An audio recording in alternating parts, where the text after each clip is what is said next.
السلام عليكم. طرأت مشكلة أمنية أو حصلت مشكلة أمنية ليا وأنا في الجيش. لا مش فاهم يعني إيه مشكلة أمنية؟ يعني دلوقتي أنا كنت في الجيش ما عنديش أي مشاكل وخلصت، دخلت الجيش على خير وبتاع، بس لسه ما خلصتش. وأنا جوه الجيش حصلت مشكلة لأي حد من قرايبي، أي مشكلة أمنية. واحد من قرايبي اتجن في دماغه ونزل مظاهرات، واحد من قرايبي أمن الدولة جابه وعمل له حوار، واحد من قرايبي بدأ يروح متابعة في الأمن الوطني، واحد من قرايبي حصلت له أي مشكلة، المهم المشكلة دي تبقى سياسية، واحد من قرايبي اتهم في قضية سياسية، واحد من قرايبي خد حكم في قضية سياسية. ده الفرض ان انا في الجيش، انا مش لسه هدخل، لا ده انا دلوقتي عسكري في الجيش. اعمل ايه؟ قبل بس ما اقول لك، ما تنساش تعمل سبسكرايب للقناه وتفعل الجرس وتعمل لايك للفيديو عشان ان شاء الله يوصلك كل جديد. طيب بالنسبه لحاله قبل الدخول، انا كلمتك عنها قبل كده وان شاء الله اكلمك عنها في فيديوز جايه، بس خلينا دلوقتي ان احنا نتكلم على ايه، على حاله انا دلوقتي في الجيش نفسه، وحصلت مشكله لاي حد من قرايبي. هل المشكله دي هتاثر عليا؟ وهل اقول ولا ما اقولش؟ طيب من حيث تاثير المشكله عليا، دلوقتي انا عسكري في الجيش، تمام؟ انت بتبدا توزن الموضوع، هل الموضوع هياثر عليك ولا لا؟ من حيث ايه؟ من حيث انت المده اللي بقالك قد ايه. يعني ايه المده اللي بقالك قد ايه؟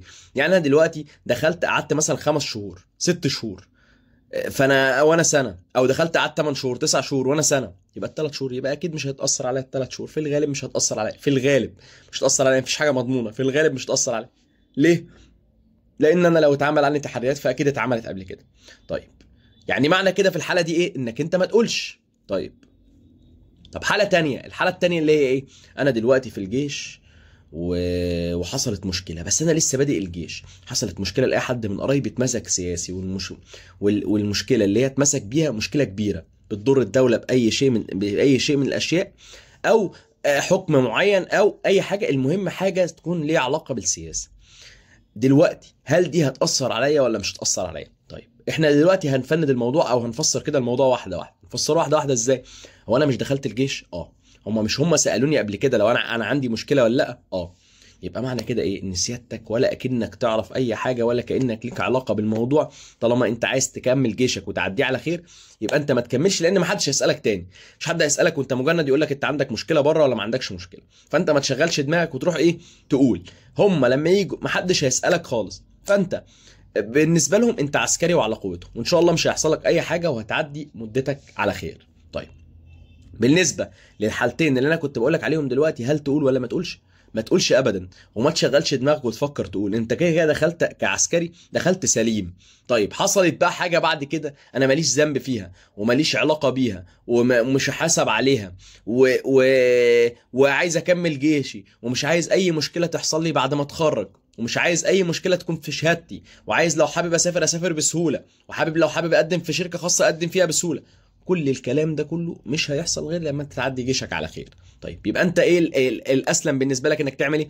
الاسلم بالنسبه لك ان سيادتك تقضي جيشك على خير من غير ما تعمل اي مشكله، ومن غير ما تقول اي حاجه ليها علاقه باي سبب طرأ عليك بعد الجيش.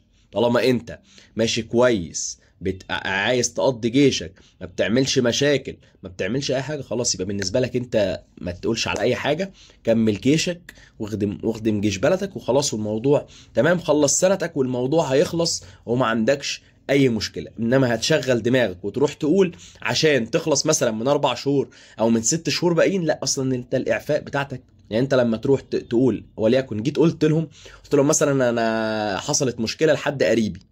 طيب المشكله اللي حصلت لحد قريبي دي هتاخد اول حاجه، هيوقفك مثلا شهر ولا 2 ولا 3، وبعد كده يعرضك على حد، وبعد كده تعمل مش عارف ايه، وبعد كده تعمل مش عارف ايه وتعمل مش عارف ايه، تبص تلاقي نفسك دخلت في 5 6 7 شهور 8 شهور 9 شهور ولسه ما خدتش الاعفاء بتاعتك. طب ما انا قضيت مده، حتى لو شهر هقدر اكمل الباقي. اللي كرمني وخلاني اقضي شهر ما يكرمني ويخليني اقضي الباقي. فما تشغلش دماغك ولا تقول اي حاجه، وشد حيلك تقدر تكمل جيشك ولا كانك عرفت اي حاجه، ولا كان اي مشكله حصلت لك. بالتوفيق ان شاء الله، وربنا يعينكم ويوفقكم ان شاء الله وتعدوا ايامكم على خير. شكرا جزيلا، السلام عليكم.